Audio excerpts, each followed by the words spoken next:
नमस्कार मित्रांनो, D H mind block म्हणजेच मेमरी बाईट म्हणजे तुमचं पुन्हा एकदा सहस्र स्वागत आहे.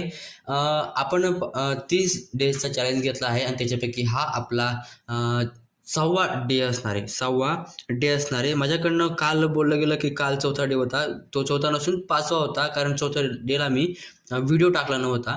पण आजचा जो डे आपला तो 6वा आहे आणि आजची तारीख 26 आहे. 26 तारीख चालली गेली आहे आणि आज मी काहीच केलं नाही आहे. आज म्हणजे टार्गेट होता की एक लेसन एका दिवसात करायचं जे 10वीचं, कारण 9वीचं माझं पूर्ण झालं आहे मी काल सांगितल्याप्रमाणे. पण मी आज काहीच केलं नाही. म्हणजे करायला बसला मी, कारण किती 17 एकूण किती ते तुम्ही बघू शकतात इथं की 44 तास आहेत. ऐकून 44 तास आहेत. माझे 17 तासमध्ये हालत खराब होऊन गेली. 44 तासमध्ये मला म्हणजे बोर होत होतं, एकदमच बोर होत होतं. मग मी म्हटलं दुसरं चॅनल बघू ज्याच्यावर आपल्याला शॉर्टमध्ये समजून मिळेल, कारण हे सर चांगलं शिकवत आहेत. पण काय होतं आहे की ते चांगले डिटेलमध्ये सगळे उदाहरण चांगले सॉल्व करत आहेत आणि त्याच्यामुळे मला टाईम जातोय मला असं वाटत होतं.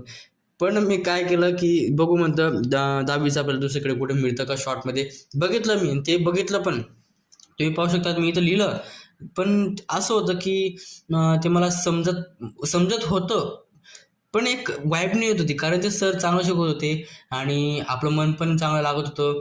आणि म्हणून मी काय म्हटलं की चला जाऊ दे, ह्याच सरांकडून करून घेऊ. जातील थोडे दिवस, 14 दिवस जातील, 15 दिवस जातील जास्तीत जास्त, पण करून घ्यायचे, कारण बेसिक जर पक्कं राहिलं तर आपल्याला पुढे त्रास होणार नाही. म्हणून मी चालू करण्याचा प्रयत्न केला.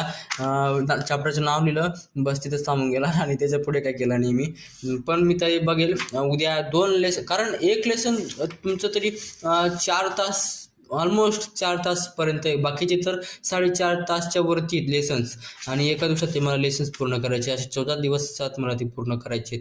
आणि बघू मग कसं होतं. बाकी आपण पुढच्या व्हिडिओमध्ये पाहू. इथे आपण थांबू. धन्यवाद.